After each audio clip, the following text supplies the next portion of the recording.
Welcome, class 8. Today's topic is liquid state.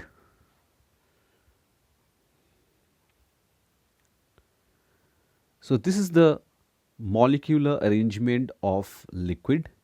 Here we can see that the molecules are not tightly packed as in the case of solids, and in between we can see there are lots of free space over here. Okay, these free spaces are called intermolecular space. So, the molecules are loosely packed than solids, and the intermolecular space is greater than solids.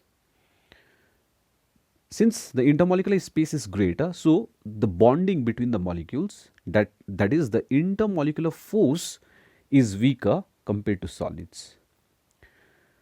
So when the heat is applied, the molecules can move freely around and change their relative positions.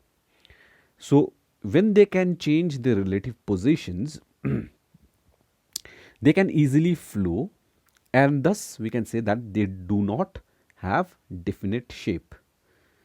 So the intermolecular force is strong enough to hold the particles together within the particular volume.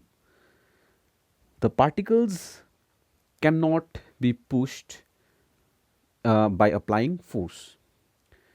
So this liquid will have definite volume and will be incompressible, or we can say it cannot be compressed easily.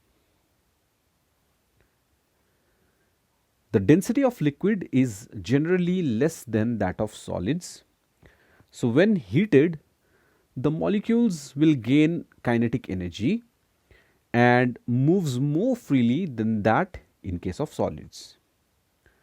So the liquids expand more than solids on heating. The energy of liquid molecules is greater than the solids, because when solids are heated, they melt and get converted into liquids. This means that the liquids have that heat energy more than the solids. So the energy of liquid molecules is greater than the solids.